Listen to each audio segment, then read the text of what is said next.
Okay. Hi, Michael. How are you? I'm great, thank you. And yourself?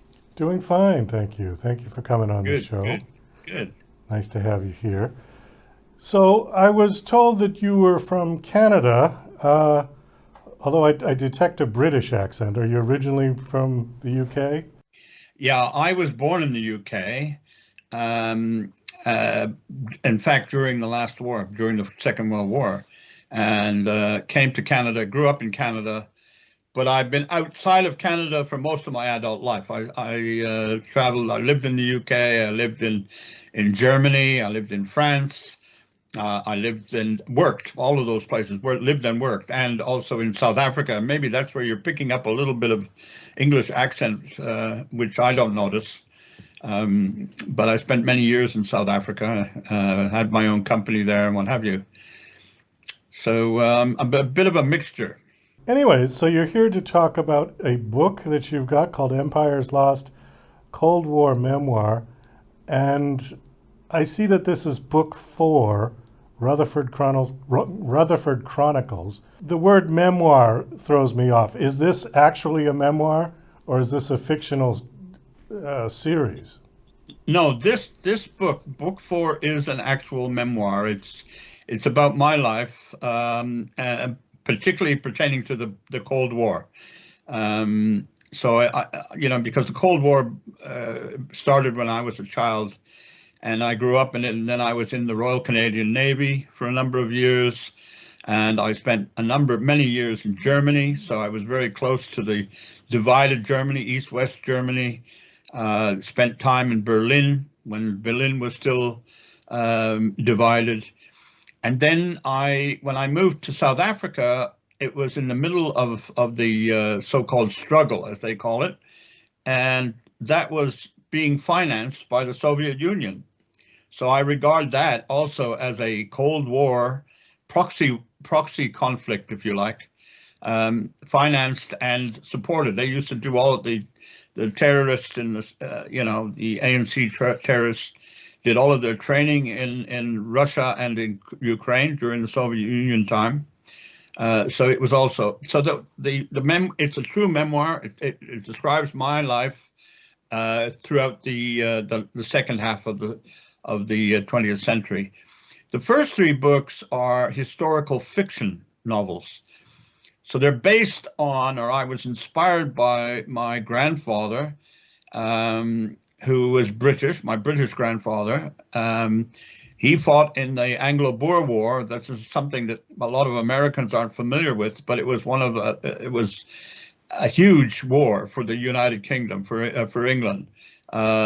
They sent about 500,000, half a million soldiers out to South Africa to fight a bunch of farmers who were called Boers in Dutch. And that was a 3-year war, and he became involved in that. So it describes that war. And afterwards, some time that he served in British India, the time of the Raj.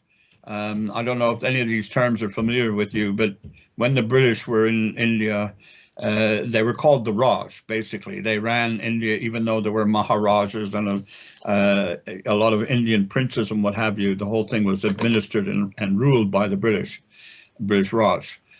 So that's the first novel. And then the second novel is based on my grandfather's time in the British Army again during the First World War. What happened there is he was basically a reservist. And when the First World War started in August 1914, he was called up and went through some additional training, and then was sent to France and spent a very short time in the trenches. So he experienced the hell at the time, because the trenches at the beginning of the First World War were very shallow. They're not at all like the trenches you see in a lot of movies that were very deep and had all these lanes fixed up and places for people to sleep and all that sort of thing. They were very shallow. They've just been literally dug out of the earth, and they barely had enough room to protect themselves from bullets flying in all directions. So he experienced that and then there was that was right at the beginning of the First World War, and then there was an incident called the Race to the Sea, where the Germans tried to cut round through Belgium and then head towards Paris. So the Allies then charged down towards the sea, towards the North Sea, to cut the Germans off from heading to Paris. And that was called the Race to the Sea. And my grandfather was involved in that. And that was also a bloody war, but it was no longer, that one particular time wasn't in the trenches. They were fighting on the flat ground, basically shooting at each other. And in that, he became a prisoner of war. And he spent the rest of the war, 4 years, in 3 German prisoner of war camps in North Germany. So the whole book basically revolves around his life in these prisoner of war camps in northern Germany.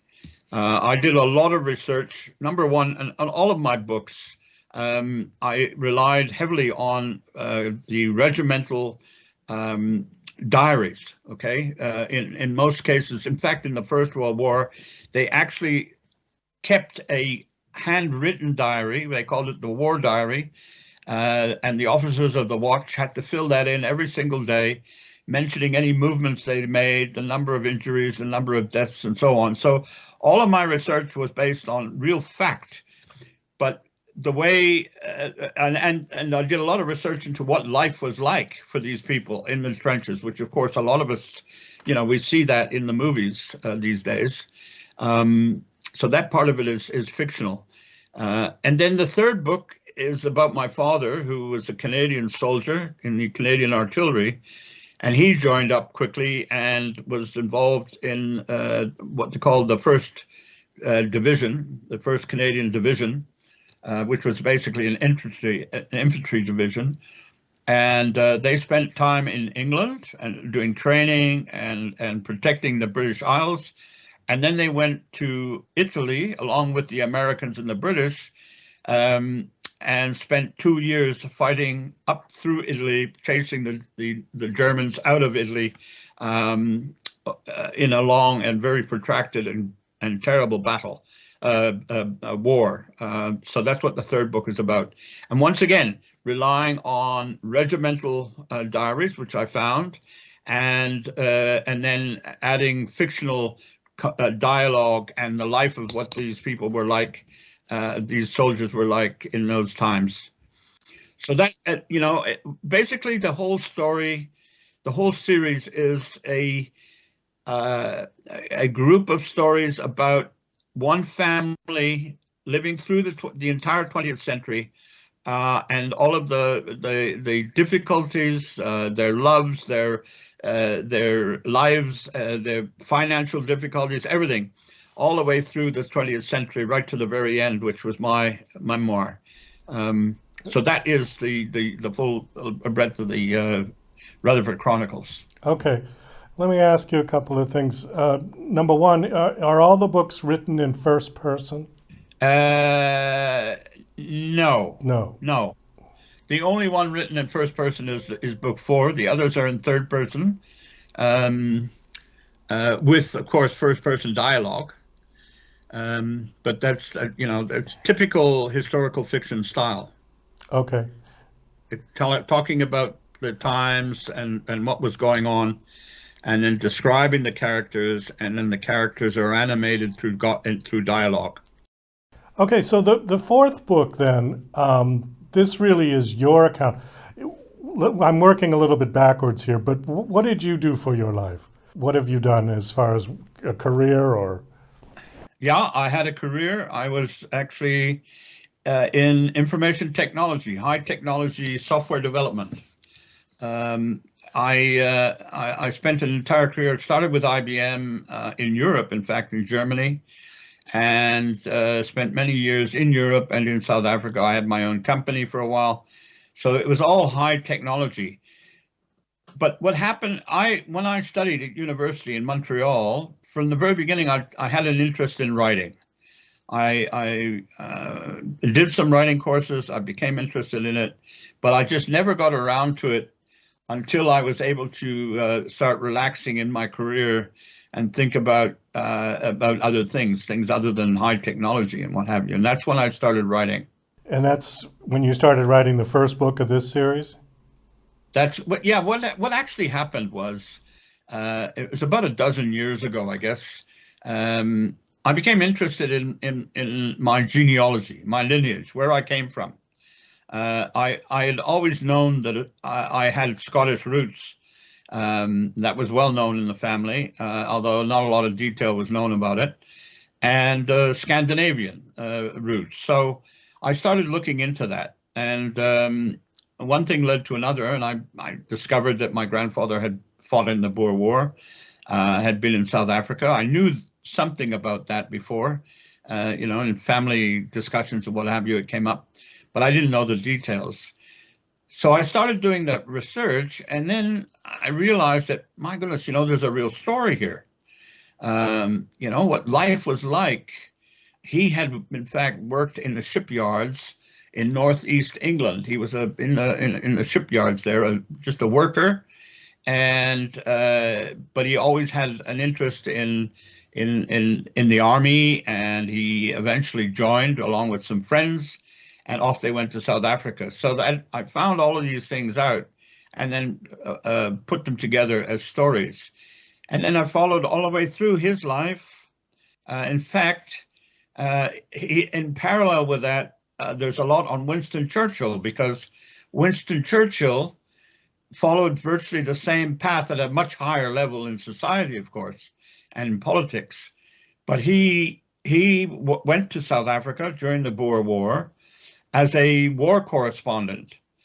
So he came up as an interesting character that is in the war, running alongside, if you like, my grandfather. And then he carried on through the First World War. He was, first of all, a minister, and then he screwed up with the Gallipoli campaign, the Dardanelles, and he then joined the army, and he was actually in the trenches for a short while. And then he saw out that war, and then moved back into politics. And of course, we all know about him as the prime minister during the Second World War. My grandfather didn't fight in the Second World War, but he lived in just south of London. So he actually was a witness to the bombings, the Blitz, and eventually the V1 and V2 vengeance bombs, rockets that were coming across from Germany. That was during the time where I had actually been born. So I managed to survive that. Everybody in our family managed to survive that. So it talks about all of that, all of those stories, all of, the whole, brings them all together into a coherent history, if you like, of the 20th century. Well, right on that, we have to wind this down because we have just run out of time. Again, the book is called Empires Lost, Cold War Memoir. This is book 4. And the book has been released? Yes, it's been released. It's available on Amazon and actually quite a number of online bookstores, but Amazon, Barnes and Noble, and a lot of other outlets. Okay. Last question. Last question. Do you have a website that you want to give out? I do. Yeah, I'm glad you asked that.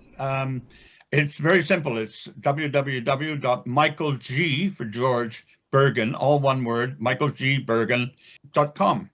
And everything is described there. All of the books, my CV is there, my life story is there, and descriptions of all the books. And I'm bringing in, I'm starting to add a number of essays as well.